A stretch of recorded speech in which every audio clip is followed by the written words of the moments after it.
नमस्कार। एसिक परिवार के आप सभी सदस्यों का रैपिड फायर क्वेश्चन आंसर में स्वागत है।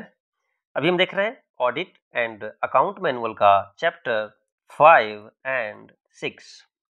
आज हम कंप्लीट करेंगे इन चैप्टर्स को। पहला क्वेश्चन है इसमें, what is the primary source of income for the corporation, यानी कॉर्पोरेशन के लिए जो इनकम होते हैं वह उसका प्राइमरी सोर्स क्या है, जहां से हमें पैसे आते हैं। तो इसका प्राइमरी सोर्स है एम्प्लॉयर एंड एम्प्लॉय कंट्रीब्यूशन। पैसे तो हमें इन्वेस्टमेंट से भी आते हैं, जो फंड को हम एक्सपेंड कहीं पर इन्वेस्ट करते हैं वहां से भी आते हैं, इंटरेस्ट से आते हैं। But and employer and employee का कंट्रीब्यूशन जो होता है वो हमारा प्राइमरी सोर्स ऑफ इनकम है। ग्रांट्स इन एड भी आते हैं, परंतु प्राइमरी सोर्स कहे जाएंगे एम्प्लॉयर एंड एम्प्लॉय के कंट्रीब्यूशन, जो कि अभी कितना है हमने एक्ट के बुक्स में देखा है। Next, who provides grants in aid to the corporation, corporation को ग्रांट्स कौन प्रोवाइड करता है? तो आईएलओ, इंटरनेशनल लेबर ऑर्गेनाइजेशन। इससे रिलेटेड एक क्वेश्चन पूछा भी गया है कि इनमें से किसका सदस्य ईएसआई कॉर्पोरेशन नहीं है या है, इस तरह से क्वेश्चन पूछा गया था, जिसमें आईएलओ भी ऑप्शन में था। Next, how are ESIC receipts processed, ESI receipt जो होता है उसके प्रोसेस कैसे किए जाते हैं?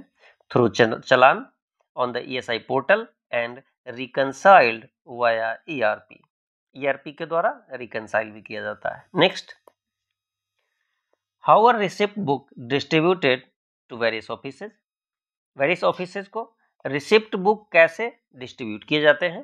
तो by registered post with acknowledgement, listing book number and receipt forms के फॉर्म में होते हैं। Next, how are fund transferred from monthly administrative expenses, monthly administrative expenses के लिए जो फंड ट्रांसफर होते हैं उसका क्या प्रोसेस है? सबसे पहला इलेक्ट्रॉनिकली होता है एंड अकाउंट नंबर 1 से अकाउंट नंबर 2 में जाता है। अकाउंट नंबर 1 से 2 में, जैसा कि आपको पता है अकाउंट नंबर 1 में क्या है, हमारे पास जो पैसे आते हैं, जो कॉर्पोरेशन के इनकम है या फिर कहीं के अनयूज्ड फंड जो हमारे पास वापस आता है, वो सारे अकाउंट 1 में आते हैं। और दूसरा जो अकाउंट 2 होता है यह हमारा पेमेंट के लिए होता है, हमने इसका भी चर्चा किया है पहले। Next, who arranges fund transfers and investment as per policy, fund transfer and investment को कौन अरेंज करता है? आपको पता है, ये हम पहले भी देख चुके हैं, finance and account branch at headquarter. Next, who maintains the cash book for account number 1 and 2 at headquarter, headquarter में तो काफी ब्रांचेस होते हैं, इन ब्रांचों में अकाउंट 1 एंड 2 से रिलेटेड कैश बुक को कौन मेंटेन करता है? तो finance and account branch headquarter का करेगा। किसके सुपरविजन में? तो डीडी फाइनेंस के सुपरविजन में। Next question, where is the cash book for account number 1 maintained at regional level, regional level पर अकाउंट 1 के लिए जो कैश बुक होता है उसको मेंटेन कौन करता है? इसका आंसर देखते हैं, it is maintained only at headquarter, यानी अकाउंट नंबर 1 से रिलेटेड जो कैश बुक होगा सिर्फ और सिर्फ हेडक्वार्टर में मेंटेन किए जाते हैं, नॉट एट रीजनल ऑफिस, यानी रीजनल लेवल पर किसी भी रीजनल ऑफिस में अकाउंट 1 से रिलेटेड कोई कैश बुक मेंटेन नहीं किए जाते हैं। Next, where should branch offices DCBOs deposit received fund in ESI fund account number 1 central. अब होता क्या है, जैसे मान लो किसी ब्रांच ऑफिसेज की लिमिट मंथली 10 लाख रुपए है, उसके अकाउंट में 1 तारीख को first day of month 10 lakh रुपए आ गए। अब ड्यूरिंग द मंथ इन पैसों को खर्च किया जाएगा आईपीज के पेमेंट्स में। इसके बाद यदि लास्ट में 11,000 रुपए का यदि बैलेंस रह जाता है तो उसमें 1,000 रुपए लगभग मिनिमम बैलेंस रख करके बाकी के 10,000 रुपए हमें जो फंड अनयूटिलाइज्ड अमाउंट होगा उसे वापस अकाउंट नंबर 1 में ट्रांसफर करना होता है। तो ये था हमारा कि अकाउंट नंबर 1 में ट्रांसफर किए जाते हैं फंड वो। नेक्स्ट है, when must deposits be made by branch offices DCBO on the last working day of the month, यानी आपको मैंने बताया फर्स्ट डे पर हमारे पास फंड आते हैं और लास्ट डे पर जितना खर्च हो गया और उसके बाद जो बाकी रह जाता है उस अमाउंट को वापस करना पड़ता है। तो लास्ट वर्किंग डे पर वापस करना होता है। और दूसरा 1000 से ऊपर के अमाउंट को 1000 मिनिमम बैलेंस रख करके बाकी को वापस करना होता है। Next, who attests each cash book entry in branch office DCBO? तो कौन करेगा? मैनेजर, यानी जो उस ब्रांच के मैनेजर होंगे वह कैश बुक के प्रत्येक एंट्री को अटेस्ट करेंगे यानी साइन करेंगे। इसमें होता कैसा है, इसमें कैश बुक में 2 पार्ट होते हैं, एक हमारा इनकम पार्ट और एक एक्सपेंडिचर पार्ट। तो इनकम पार्ट और एक्सपेंडिचर पार्ट में एंट्री होते हैं कि पहले इतने फंड थे, अभी इतने ऐड हो गए, टोटल आज के दिन में हमारे पास इतने पैसे हो गए। फिर एक्सपेंसेज में कि हमारे पास इतने बैलेंस थे, हमने इतने खर्च किए, ओवरऑल बैलेंस इतने हो गए। हमेशा ये बैलेंस और इस बैलेंस को लास्टली मैच होता है। इसमें जितने भी एंट्री होंगे, पहले वाले बैलेंस, ये सबके आगे इनिशियल ब्रांच मैनेजर का साइन यहाँ होता है और सारे अमाउंट जो लिखे गए हैं वह अटेस्ट किए जाते हैं। किसके द्वारा? मैनेजर के द्वारा। सारे एंट्रीज के लिए प्रत्येक जगह इनिशियल उनका साइन होता है। इस तरह ये क्वेश्चन है, who attest each cash book entry, यानी प्रत्येक एंट्री को कौन अटेस्ट करेगा? तो ब्रांच मैनेजर करेंगे। नेक्स्ट देखते हैं। नेक्स्ट है हमारा, when should daily and monthly summaries for account number 2 be submitted? Daily summaries next working day को और monthly summary end of the following month को सबमिट करना होता है। Next,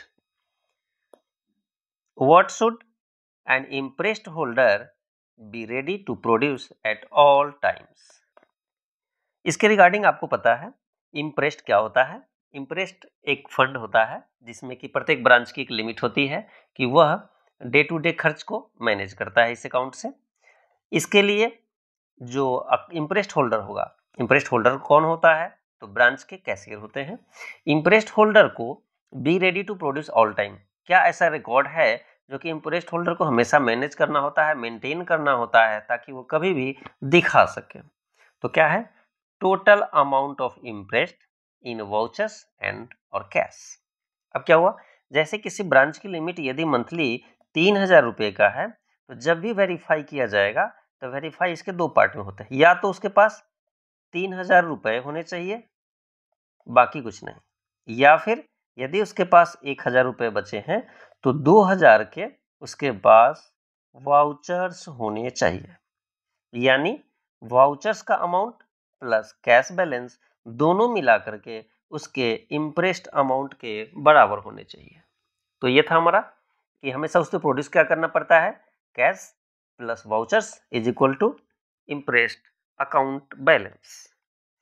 next, who maintains the cash book imprest account? कौन maintain करता है? तो ब्रांच के कैशियर करता है। अब हमारे ये SIC में कैशियर का पोस्ट क्या है? तो वहाँ UDC जो होते हैं, UDC को ही UDC कैशियर करके चार्ज मिलता है ब्रांचेज में। Next, in which form is the cash book imprest account maintained? किस फॉर्म में? तो फॉर्म नंबर A20 है इसके लिए।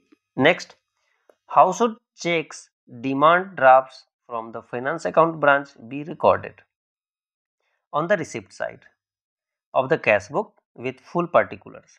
सबसे पहले आपने क्या देखा, रिसिप्ट में कहा, रिसिप्ट साइड में दिखाया जाएगा। किसको? तो जो चेक और डिमांड ड्राफ्ट आते हैं वो। दूसरा, पहला तो रिसिप्ट साइड, दूसरा कैश बुक में, तीसरा फुल पार्टिकुलर्स के साथ वहां मेंटेन करना होता है। Next, who ensures proper entry in the imprest cash book? अब इम्प्रेस्ड का जो कैश बुक होगा उसमें प्रॉपर एंट्री की गई है, यह कौन इंश्योर करेगा? तो the cashier and the DDO, यानी drawing distribution officer. Cashier and DDO यह इंश्योर करेगा कि इम्प्रेस्ड जो कैश बुक है वह प्रॉपर एंट्री हो चुका है। Next, who is responsible for verifying the cash balance and how often should it be done? इसमें आंसर है the DDO must verify it.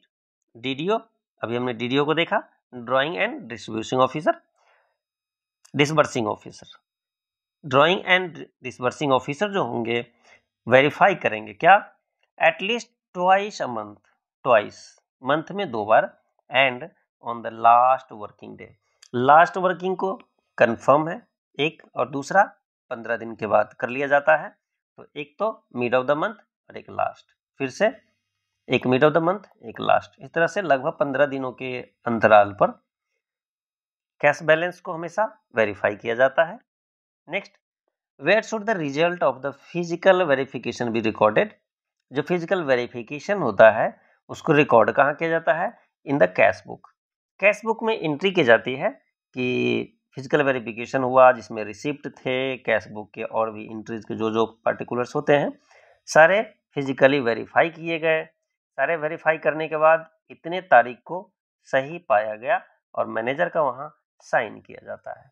इस तरीके से इसकी एंट्री कहाँ की जाएगी और ये सर्टिफिकेट कहाँ लिखा जाएगा, तो कैश बुक में इसकी एंट्री की जाएगी। अब चलते हैं हम लास्ट स्लाइड की ओर। What should be done if discrepancies are found during verification, यदि आपने वेरिफिकेशन किया और कुछ डिस्क्रिपेंसी आई तो क्या करना होता है, they must be reported to the next superior officer immediately, हमें नेक्स्ट सुपीरियर ऑफिसर को इमीडिएटली उस डिस्क्रिपेंसी को बताना होता है। Next, who approves changes in the imprest limit, जो ब्रांच के इम्प्रेस लिमिट होते हैं उस चेंज को कौन करेगा, कौन अप्रूव करेगा। जैसे मान लो किसी ब्रांच की लिमिट अभी 3000 रुपए की है और यदि उससे बढ़ाना है या घटाना है तो कौन अप्रूव करेगा इस लिमिट को, द फिनेंशियल कमिश्नर, यानी हमारे एफसी के पास यह पावर दिया गया है कि इम्प्रेस्ड लिमिट को चेंज कर सकते हैं। ये था हमारा आज का रैपिड फायर क्वेश्चन आंसर का सीरीज।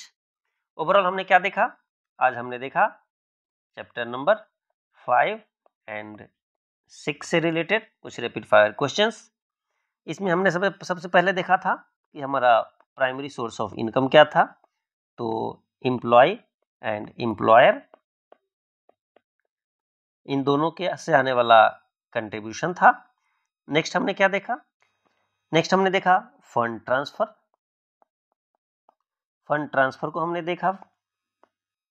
इसमें अकाउंट 1 to 2, 1 आपको पता है कि 1 जिसमें हमारे पैसे आते हैं और 2 पेमेंट के लिए यूज किए जाते हैं।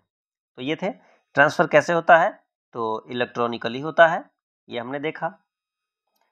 फिर हमने कुछ ब्रांच ऑफिस से रिलेटेड देखा कि कैश बैलेंस को वेरीफाई करना, फिर उसका कैश बुक में एंट्री करना, उसको वेरीफाई होता है। फिर इसके बाद हमने देखा इम्प्रेस्ड अमाउंट का बैलेंस प्लस वाउचर्स की balance plus voucher is equal to हमेशा इम्प्रेस्ड का लिमिट होना चाहिए।